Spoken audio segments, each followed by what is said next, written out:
It's no secret that multiple countries maintain hordes of active nuclear weapons, including the United States, the United Kingdom, Russia, and China. Russia, for example, currently has at least 4,000 active nuclear warheads, which is enough to cause 100 times more explosive destruction than that seen in World War II. In February 2022, Russian troops invaded Ukraine. And what especially worries leaders in other parts of the world is that Russia's nuclear policy has been extremely unpredictable in recent times. Therefore, the decision of whether to implement that first nuclear attack, to begin a third and possibly final war, suddenly rests with one person who could determine whether literally billions of people live or die.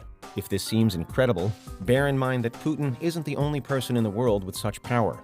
One command from the President of the United States, for instance, could initiate an equal amount of destruction.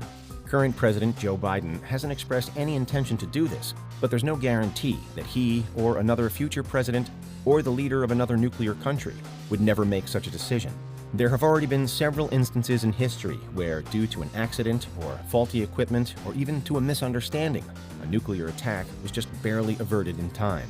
And so the threat of nuclear war won't vanish at the end of the Russia-Ukraine war, even if Putin doesn't use nuclear weapons within that particular conflict. It will simply have been deterred. So the questions surrounding it are unfortunately always relevant. Because what is the threat specifically? How much damage would a nuclear war truly cause? While it's impossible to know for certain, thanks to various studies and quantifications, we can predict what's most likely to happen. First would be the bombing. We know to some extent what that is like, because it happened twice in Japan in 1945. The United States became the first and so far only country to employ nuclear weapons against another when they dropped an atomic bomb on Hiroshima and then Nagasaki. Of course, the weapons are far more advanced and numerous now, but their immediate effects would be similar. A white-hot flash of radiation would incinerate thousands of people in seconds. A shock wave would level buildings for miles around. And, depending on the circumstances, a massive firestorm would probably destroy what was left. In the following weeks, many more people would succumb to burns, injuries from flying debris, and radiation poisoning. Those apparently unharmed by the initial blast could be at higher risk of getting cancer for the rest of their lives. If they happened to be nearby and unprotected, and if a healthy person got sick or hurt after the attack, they would be more likely to die. With hospitals in ruins and doctors and nurses among the dead, there would be little medical care available. Even if rescuers from other places wanted to come and were willing to risk dangerous levels of radiation, they would face tremendous difficulties. Travel by air or sea would probably be impossible. The sun and stars would be blocked out by smoke. Plus, nuclear explosions produce high levels of electromagnetic pulse, which interferes with electronic and satellite-based communication. Both traditional and technological means of navigation, then, would be severely disrupted, leaving would-be aid workers not knowing where to go or having the means to get there. It would be a faster, more destructive, more deadly event than the world has ever seen, and all from a distance. Those initiating such an attack would not have to witness the results. They could simply press a few buttons and let it happen, but they would not remain unaffected for long. A full-scale nuclear war would be different from the attacks on Hiroshima and Nagasaki or the accidents at Chernobyl, 3 Mile Island, and Fukushima.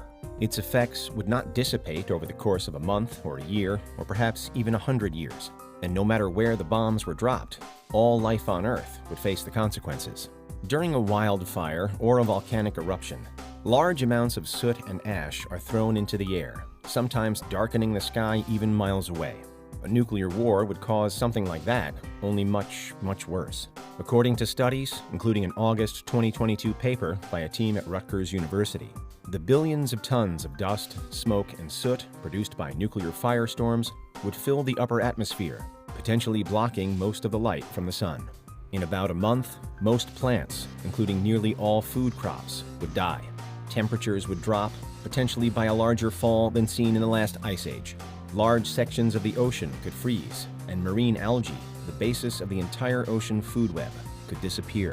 The tremendous initial heat from the blasts would shoot through the stratosphere and destroy the ozone layer. The Earth's surface would no longer be protected from the harsh ultraviolet rays produced by the sun, and runaway climate change further sets in. The Earth, as we've known it and evolved to inhabit it, would never be the same. In the aftermath of such an event, could humanity survive? Although it's impossible to know for sure, some probably would, but not easily. A long, cold night would fall over the world. Plants on land and in the water would die, then the animals that eat them, then the animals that eat those animals. Within a few years, billions of people, perhaps the majority of the remaining global population, would starve to death.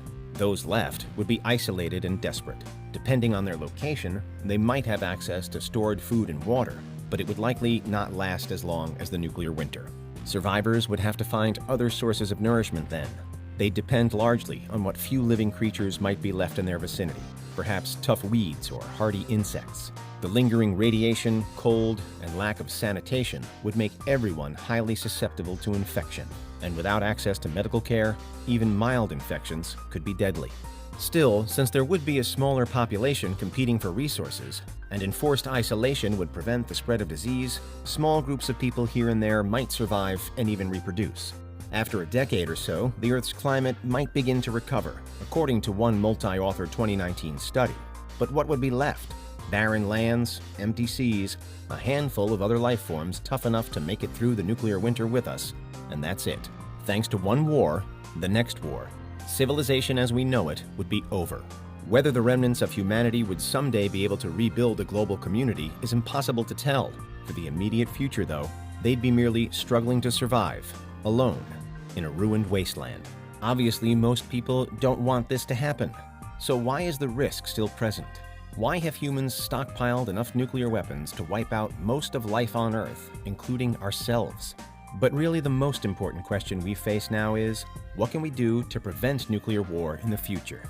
While knowledge of nuclear fission cannot be unlearned, there is an obvious solution: get rid of nuclear weapons. To quote the Union of Concerned Scientists, the only way to completely eliminate nuclear risks is to eliminate nuclear weapons from the planet. Without nuclear weapons, no one person or country would have the power to threaten the future of all humankind. Unfortunately, now that the weapons do exist, no country wants to be the first to destroy them. They fear that without nuclear bombs of their own, they will be vulnerable to attack by others. And no nation trusts all other countries to get rid of their nuclear weapons too, even if there were a worldwide agreement to do so. The result is a perilous standoff, with everyone holding their breath and hoping that no one else will decide to start World War III. Do we really want to let the fate of our species rest on the decision of one person or one group of people? How long must we all live in fear of a blinding flash that would destroy in seconds what took centuries to build? And then the long, dark winter that would follow, slowly killing whoever was left.